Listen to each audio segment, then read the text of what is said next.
Good morning, good afternoon, or good evening, whatever time of the day it is that you're watching this video. I hope you're having a good day. In fact, what I would like you to do is I'd like you to write up here by your name what time you're actually watching this video. So I'm going to write down what time I'm making this video. So right up here, please write down what time you watched the video. Okay. Today, our video is about solving systems of equations by graphing. Okay?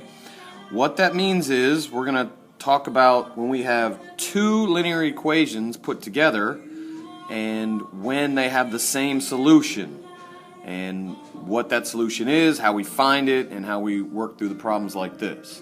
So, if we look at our first line here, when given two equations, graph both equations on the same graph. Okay, so you've got in this example here, we've got two lines. One of them, the green one, is a negative slope because it's going up and left, and the red one is a positive slope, and that tells you that they have to have one point in common somewhere. And if you graph them, you can pretty easily find that point.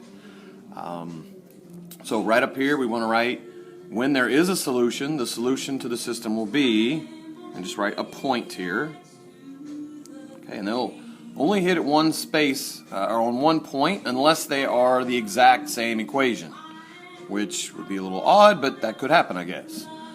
So, in this example, the point 1, 2, right there, that is the solution to this equation, these two linear equations. That's where they meet, so that's called a solution. Now, if this was the problem you were doing, these two lines both have the same exact slope. They're going to end up crossing up here somewhere. The y-axis, well, they'll hit the y-axis at different points. So their y-intercept will be different. Okay, so up here they'll hit different points. So the slope would be the same, but the y-intercept would be a different point. So that's why those two, they'd be parallel because they have the same slope. Okay, next. If you ever have two lines that have the same exact point, so we see this red line here, and even though these green lines aren't perfectly, or these green points aren't perfectly on that red line, we want to imagine that they were. So there's an infinite number. Okay, that means there's too many points that are the same to even name because it's infinite. Okay, so let's get down to some of the actual problems here. We've got three problems we're going to do. We're going to do them on these three graphs. So we're given these two equations, so we're going to graph them. So the first two, y equals x minus 5. Well, we're going to do the first one first. Again, the minus 5 at the back tells us the first point is way down here at negative 5. So we're going to put a point there. And then the slope is the number in front of the x, which we don't see one there. Well, that doesn't mean there's not an x. It just means there's only one of them. So that's 1x. And we write the slope of 1, that means 1 over 1. So, from this point down here that we put, our negative 5, we go up 1, right 1, up 1, right 1, and that should be enough to give us a straight line. We could graph it like that. It may not be perfect, but it should be pretty close. Okay, so that was the first line. Now we're going to do the next line. Y equals negative x minus 1. Negative x. Yuck. But we'll figure that out in a minute. The minus 1 or the negative 1 at the back tells us that this graph is going to start at negative 1 on our y-axis. Okay? So now we got to deal with this negative x slope. Well, it's just like the other one. This other one was 1x. This is just negative 1x. So our slope is going to look like that. So from this point, that means we go up 1 and left 1, up 1 and left 1. But in this problem, we're trying to figure out where they intersect, so maybe we'll do the opposite, and we'll go down 1, right 1, down 1, right 1, and we see, did I do that right? Down 1, right 1, down 1, right 1, yeah. I see that those two lines come together right here at this point. So this one point they have in common. This is the point 2, negative 3. So our answer for this one is 2, negative 3. Now I should also put these numbers into the equation to see if they work, okay? So I'm going to hide the negative 3 because that should be my answer for both of these when I put 2 in for x. So I put a 2 times 1, okay, or 1 times 2, however you want to read it. 1 times 2 is 2, minus 5, well, that is negative 3. 2 minus 5 is negative 3. Okay, if I put the 2 here, I don't change the sign, that sign's still there, so I'm going to have negative 2 minus 1 more, which is also negative 3. So that is the point where those two linear equations come together. That is called a solution. Okay, next problem.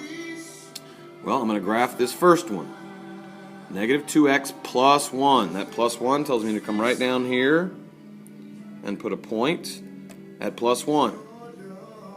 My slope is negative 2, which again, whenever we have a whole number, we want to write it as a fraction by putting a 1 underneath it. That means from this point, I'm going to go up 2, but since it's negative, I'm going left 1. Maybe I do that a couple times. Maybe I go the opposite, do the exact opposite, so down to right 1, which is right here. And that is the graph of this line. Okay. The next one, 2y equals negative 4x minus 4. Well, for all the equations we've done, this one doesn't look like them. All the other ones have said y equals, y equals, y equals. Okay? All the times we've done graphs so far, they've always said y equals. So, this one says 2y equals. Now, we'll talk a lot about this in class, but what I need to do is I need to balance out this equation. I need to get rid of this 2, because I want it to just say y equals. Well, I can't just get rid of it, I have to mathematically do it. Now, this is a multiplying problem, 2 times y. That means to get rid of this 2, I have to divide by 2. Okay, but I can't just divide this by 2. I got to divide every single number in this problem by 2. So that cancels out this one. This becomes y equals negative 2x, and the negative 4 divided by 2 is negative 2. Okay, so that's my equation, and now it looks more graphable, I would hope. That would look like something you could handle. So my first point, negative 2. So I'm going to come right down here to negative 2, put a point here. Again, my slope is negative 2, and hopefully you kind of recognize that this slope is the same as the other one we did. So we're going to go up 2, left 1, up 2, left 1, up 2, left 1. I could do that forever. Don't really want to, but I could. And as you see, those two lines are parallel. They are never going to hit each other. You could draw these lines for as long as you wanted. They would never hit each other because they're parallel lines. So there is no solution to this one. Okay? All right, the last one. Y equals negative 1/2 x plus 1. Okay, that's the one I'm going to start with. That's written the way I'd like to see equations written so I can graph them. This one isn't. We're going to do something with this in a minute, but let's do this one first. So again, my first point is plus 1. Come down here to positive 1 on the y-axis. I put a point. My slope is negative 1/2. We always go up first. That's always the top number. So up 1, but since it's negative, I'm going to go left 2. So right here, up 1, left 2. Maybe come down here and do the opposite, which would be down 1, right 2, just so I see how far this goes.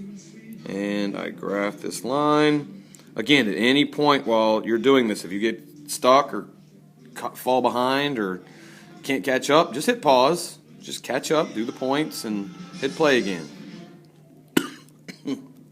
Excuse me, I need to hit pause.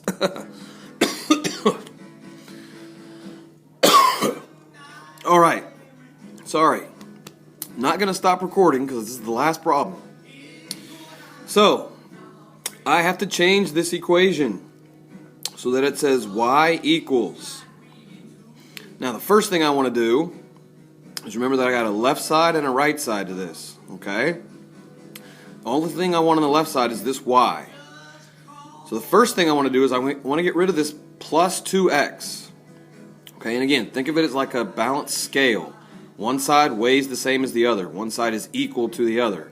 So if I want to get rid of this plus 2x, I have to do the opposite and subtract 2x. That's going to get rid of that. But again, I can't just do that to one side and not the other. So I got to do the same exact thing to the other side. So since I subtracted 2x on this side, I have to come over here and subtract 2x. Now notice that I did not write it below the 4, because I can't take 2x away from 4. It's not possible, because I don't know what that x is worth. It could be any number. If that was a 5, I'd be doing 4 minus 10, which would be a different answer if I put a 3 here. Because then I'd do 2 times 3, I'd be doing 4 minus 6. So since I can't combine those two, I'm going to write them in separate columns, okay? So this one cancels out on this side, leaving us just 4y on the left. Okay, I got rid of that 2x, that's gone. And over here, I've got negative 2x, which I want to write first because we want to write it correctly and have our x part first. So even though I was subtracting 2x, I brought down the minus sign in front of it. That tells me it's negative 2x. This number right here is positive 4, so plus 4. This sign has nothing to do with that 4. That is positive 4, so that becomes plus 4. Last thing I need to do, because I'm close to having it the way I want it, is I want to divide everything that I see by 4, because I want that 4 to go away.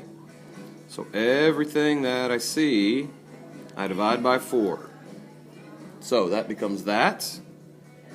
Negative 2 over 4, you should recognize as negative 1/2.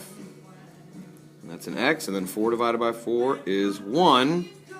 And look at that. Look what we got.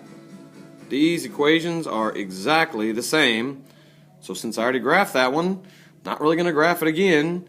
So in this one, and this is how we write this, that's a very bad infinity sign, but that's what it means. There's an infinite or unending or limitless number of points that are the same. So that is the example of that. Okay, I made it through my little choking fit, and you're great. What is this? This is notes. Your notes are done. So a little longer than most of them, but 12 minutes shouldn't be too bad for you to handle. And you want to have these done by Monday. Okay, have a good weekend.